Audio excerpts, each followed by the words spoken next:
2 Kings chapter 13, New International Version. In the 23rd year of Joash, son of Ahaziah, king of Judah, Jehoahaz, son of Jehu, became king of Israel in Samaria, and he reigned 17 years. He did evil in the eyes of the Lord by following the sins of Jeroboam, son of Nebat, which he had caused Israel to commit, and he did not turn away from them. So the Lord's anger burned against Israel, and for a long time he kept them under the power of Hazael, king of Aram, and Ben-Hadad his son. Then Jehoahaz sought the Lord's favor, and the Lord listened to him, for he saw how severely the king of Aram was oppressing Israel. The Lord provided a deliverer for Israel, and they escaped from the power of Aram. So the Israelites lived in their own homes as they had before. But they did not turn away from the sins of the house of Jeroboam, which he had caused Israel to commit. They continued in them. Also, the Asherah pole remained standing in Samaria. Nothing had been left of the army of Jehoahaz except 50 horsemen, 10 chariots, and 10,000 foot soldiers. For the king of Aram had destroyed the rest and made them like the dust at threshing time.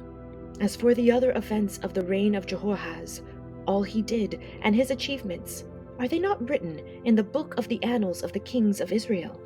Jehoahaz rested with his ancestors and was buried in Samaria, and Jehoash his son succeeded him as king.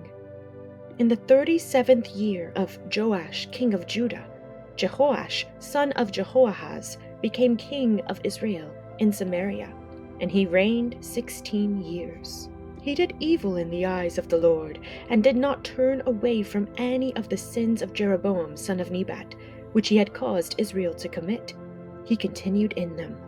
As for the other events of the reign of Jehoash, all he did, and his achievements, including his war against Amaziah, king of Judah, are they not written in the book of the annals of the kings of Israel? Jehoash rested with his ancestors, and Jeroboam succeeded him on the throne.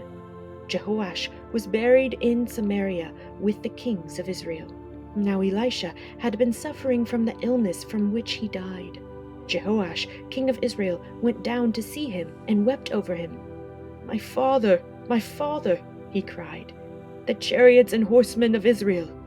Elisha said, "Get a bow and some arrows." And he did so. "Take the bow in your hands," he said to the king of Israel. When he had taken it, Elisha put his hands on the king's hands. "Open the east window," he said, and he opened it. "Shoot," Elisha said, and he shot. "The Lord's arrow of victory, the arrow of victory over Aram," Elisha declared. "You will completely destroy the Arameans at Aphek." Then he said, "Take the arrows." And the king took them. Elisha told him, "Strike the ground." He struck it 3 times and stopped. The man of God was angry with him and said, "You should have struck the ground 5 or 6 times. Then you would have defeated Aram and completely destroyed it. But now you will defeat it only 3 times. Elisha died and was buried. Now Moabite raiders used to enter the country every spring. Once, while some Israelites were burying a man, suddenly they saw a band of raiders, so they threw the man's body into Elisha's tomb. When the body touched Elisha's bones, the man came to life and stood up on his feet. Hazael, king of Aram, oppressed Israel throughout the reign of Jehoahaz. But the Lord was gracious to them, and had compassion, and showed concern for them, because of his covenant with Abraham, Isaac, and Jacob. To this day, he has been unwilling to destroy them or banish them from his presence. Hazael, king of Aram, died, and Ben-Hadad his son succeeded him as king. Then Jehoash, son of Jehoahaz, recaptured from Ben-Hadad, son of Hazael, the towns he had taken in battle from his father Jehoahaz.